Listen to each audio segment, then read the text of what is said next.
नमस्कार दोस्तों, आज के इस वीडियो में हम देखेंगे TDS under section 194Q and TCS under section 206C subsection 1H किस तरीके से साइमल्टेनियसली एक दूसरे के साथ वर्क करती है और किस तरीके से इनके प्रोविजंस एक दूसरे के साथ खाते हैं मेल और इनमें आपको किस तरीके से कंप्लाई करना पड़ता है। चलिए शुरू करते हैं, बट उससे पहले हमें एक बेसिक चीज़ समझनी पड़ेगी। चलिए उसे समझते हैं। सबसे पहले हमारे पास एक बायर है, एक सेलर है जो अपना गुड्स अपने एक परचेजर को सेल करता है। अब ये जब उसे सेल करेगा तो उसके बदले में ये परचेजर उसे कुछ पेमेंट देगा। अब यहाँ पे टीडीएस कौन काटेगा? टीडीएस काटना होगा इस परचेजर को, यानी जब भी वो यह पेमेंट करेगा उस पेमेंट के साथ वो अपना कुछ टीडीएस का अमाउंट गवर्नमेंट को जमा करा देगा और उसे बैलेंस पेमेंट ही करेगा। यहाँ पे टीसीएस के कॉन्सेप्ट में इसका उल्टा हो जाता है। वो कैसे तरीके से? जब भी इसे पेमेंट रिसीव करना होगा, यानी कि मान लीजिए इसका पेमेंट बनता है 5 लाख, तो इससे कहेगा कि 5 लाख तो तुम मुझे दो, साथ ही साथ गवर्नमेंट के लिए भी तुम मुझे इतने रुपए जो भी टीसीएस की रेट बनती है उतना तुम मुझे टीसीएस के रूप में दो। यानी अगर मान लीजिए 1% का टीसीएस है तो 5 लाख तो तुम मुझे अपना पैसा दो, साथ ही साथ 5,000 मुझे गवर्नमेंट को भी जमा कराने हैं, तो मुझे टोटल 5 लाख 5,000 रुपये तुम दोगे, जिनमें से मैं 5 लाख तुम्हारे अकाउंट में, तुम्हारे टैक्स के अकाउंट में जमा करूंगा एज ए टीसीएस। ये तो बात हो गई टीडीएस और टीसीएस का बेसिक प्रोविजन। अब बात करते हैं कि हमारा टीडीएस का 194Q क्या कहता है। टीडीएस 194Q क्या कहता है? सबसे पहले परचेजर को अपना टर्नओवर देखना पड़ेगा, यानी परचेजर को अपना टर्नओवर देखना पड़ेगा इन प्रीसीडिंग फाइनेंशियल ईयर। आज हम बात कर रहे हैं 1 अप्रैल 2021 से लेकर के 22 तक, तो हमें देखना है 2021 फाइनेंशियल ईयर। अगर इस साल का टर्नओवर 10 करोड़ से एक्सीड कर जाता है, 10 करोड़ से ज़्यादा होता है परचेजर का, अगर नहीं है, ज़्यादा नहीं है, तो टीडीएस एप्लीकेबल नहीं होगा। लेकिन अगर परचेजर का टर्नओवर एक्सीड कर जाता है 10 करोड़ से, फिर उसे ये देखना है कि क्या वो जो पेमेंट कर रहा है in the financial year 21-22, financial year कौन सा? 21-22, करंट फाइनेंशियल ईयर में वो जो भी पेमेंट कर रहा है क्या वो 50 लाख से ऊपर जा रहा है फॉर द गुड्स।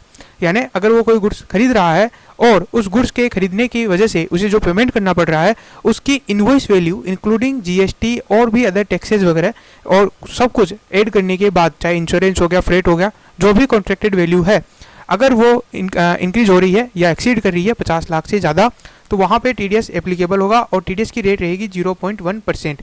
अगर वो पेन प्रोवाइड नहीं करता है सेलर, तो ये टीडीएस की जो रेट है वो बन जाएगी 1%। तो यहाँ पे पेमेंट का जो अमाउंट है वो है 50 लाख। अगर आप करंट फाइनेंशियल ईयर में 50 लाख से ऊपर पेमेंट कर रहे हो तो आपको टीडीएस डिडक्ट करना है एट द रेट ऑफ 0.1%। लेकिन अगर आप 50 लाख से ऊपर का पेमेंट नहीं कर रहे हो तो आपको टीडीएस कोई एप्लीकेबल नहीं होगा। अब दूसरी बात, जब भी आप 50 लाख से ऊपर का पेमेंट कर रहे हो तो आपको ये देखना है कि एक्स्ट्रा पेमेंट कितना करना है। जैसे अगर आप 51 लाख का पेमेंट करना है, 51 लाख का पेमेंट हो रहा है, तो आपको केवल 1 लाख पे ही टीडीएस डिडक्ट करना है, 50 लाख पे नहीं करना है। 50 लाख का एक तरीके से आपको एग्जम्पशन मिल गया, आपको एक छूट मिल गई। आपको केवल और केवल उस एक्सेस अमाउंट पे जो कि 50 लाख से ज़्यादा है उसी पे ही टीडीएस डिडक्ट करना है। अब समझते हैं इसे हमारे इमेजिन फॉर्म में। तो ये है सेलर और ये है हमारा बायर।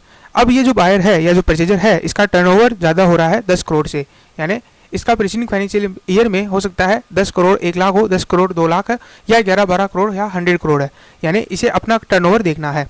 अब इसने अपना टर्नओवर देखा और वो निकल के आया 10 करोड़ से ज़्यादा। अब इसने जो सेलर है उसने कोई गुड्स सेल किया, यहाँ पर बात हो रही है केवल और केवल गुड्स के बारे में, यानी इसने बाई किया। अब ये बाई होने के बाद इसे पेमेंट करना पड़ेगा, लेकिन उस गुड्स की वैल्यू थी 49 लाख प्लस जीएसटी था एट द रेट ऑफ 12%, जो कि निकल के आया 5,88,000। टोटल पेमेंट इसका बना 54,88,000। ये जो पेमेंट बन रहा है वो क्या 50 लाख से ज़्यादा है? हाँ, ज़्यादा है। अब अगर ये इसे टोटल इस साल पेमेंट करता है 54,88,000 का, तो उसे इस पर टीडीएस काटना पड़ेगा। कितना टीडीएस काटना पड़ेगा?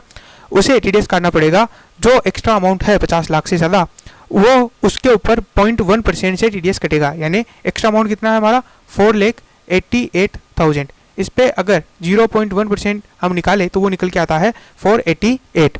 तो यानी यहाँ पे टीडीएस कटेगा 488 रुपीज़। अब जब भी ये इसे पेमेंट करेगा तो 54,88,000 में से 488 रिड्यूस कर देगा और बाकी जो पेमेंट है वो इस सेलर को कर देगा। तो ये बोलती है 194Q। लेकिन इसी के साइमल्टेनियसली एक और सेक्शन वर्क करती है, वो है 206C सबसेक्शन 1H। ये क्या बोलती है? ये बोलती है कि जब भी आपके ऊपर टीडीएस एप्लीकेबल नहीं है। टीडीएस एप्लीकेबल कब कब नहीं हो सकता?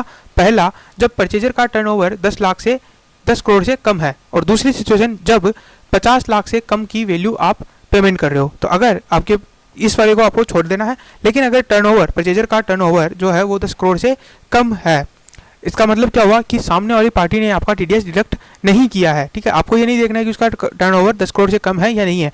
अगर सामने वाली पार्टी ने आपका टीडीएस डिडक्ट नहीं किया है, फिर आपको सेलर को अपना टर्नओवर देखना है। अगर सेलर का टर्नओवर 10 करोड़ से ज़्यादा निकल जाता है, ठीक है, यानी बायर को अपनी साइड से चेक करना है और सेलर को अपनी साइड से चेक करना है। अगर बायर ने टीडीएस काट दिया तब तो सेलर के ऊपर कोई रिस्पॉन्सिबिलिटी नहीं आएगी, लेकिन अगर बायर ने टीडीएस नहीं काटा है, दैट मीन्स सेलर को ये समझना होगा कि बायर का जो टर्नओवर है वो 10 करोड़ से कम है और अब मेरे ऊपर टीसीएस की लायबिलिटी आ जाएगी, बशर्ते कि मेरा टर्नओवर प्रीसीडिंग फाइनेंशियल ईयर में 10 करोड़ से ऊपर हो।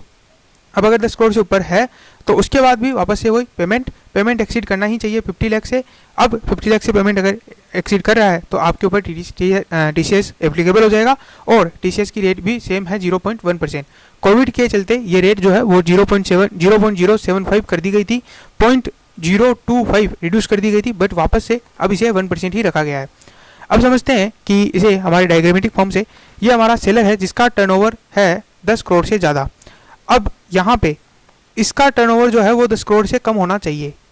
ठीक है, अगर 10 करोड़ से ज़्यादा है तब तो ये टीडीएस काट लेगा, और अगर ये टीडीएस काट लेगा तो टीसीएस जो है अस्तित्व में ही नहीं आएगा। मान लीजिए सेलर का टर्नओवर भी 10 करोड़ से ज़्यादा है और बायर का या परचेजर का टर्नओवर भी 10 करोड़ से ज़्यादा है, तो ऐसी सिचुएशन में टीडीएस एप्लीकेबल हो जाएगा, 194Q एप्लीकेबल हो जाएगा, और 206C सबसेक्शन 1H एप्लीकेबल नहीं होगा।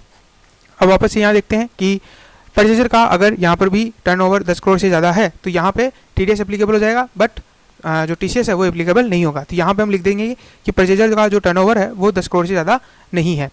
अब ऐसी सिचुएशन में जब सेल होगा उसके बाद उसे टीसीएस काटना पड़ेगा। तो यहाँ पे वापस हमारा प्रीवियस एग्जांपल कि 49 लाख का हमने गुड्स बेचा जिस पे जीएसटी था 5,88,000, टोटल अमाउंट निकल गई 54,88,000। अब टीसीएस में क्या होगा, इसका उल्टा हो जाएगा। टीसीएस में जो परचेजर है उसे 54,88,000 तो पे करना ही पड़ेगा, साथ ही साथ उसे टीसीएस भी पे करना पड़ेगा 488 का। ठीक है, यानी 54,88,000 तो पे करना ही है, प्लस 488 टीसीएस का अमाउंट भी पे करना है अलग से। अब क्या हो, मान लीजिए अगर ये पेमेंट नहीं करता है तो ये माना जाएगा कि जो 54,88,000 है वो इंक्लूसिव ऑफ टीसीएस है, और इसमें से ग्रोसअप का फॉर्मूला अपना करके इसका टीसीएस निकाल के गवर्नमेंट को जमा कराना पड़ेगा। तो जब भी इसके ऊपर इंक्वायरी आएगी या जब भी इसका असेसमेंट निकलेगा तब उस पर टीसीएस को इस तरीके से ग्रोसअप फॉर्मूले से निकाला जाएगा और गवर्नमेंट उस टीसीएस को ले लेगी। ये तो हुई आज की बात कि टीडीएस और टीसीएस किस तरीके से वर्क करता है और दोनों साइमल्टेनियसली किस तरीके से। आज का वीडियो बस इतना ही। अगर आपको वीडियो पसंद आए तो प्लीज़ इसे लाइक करिएगा, साथ साथ हमारे चैनल को सब्सक्राइब करके बेल आइकन जरूर प्रेस करें। Thank you very much, once again good day, good bye.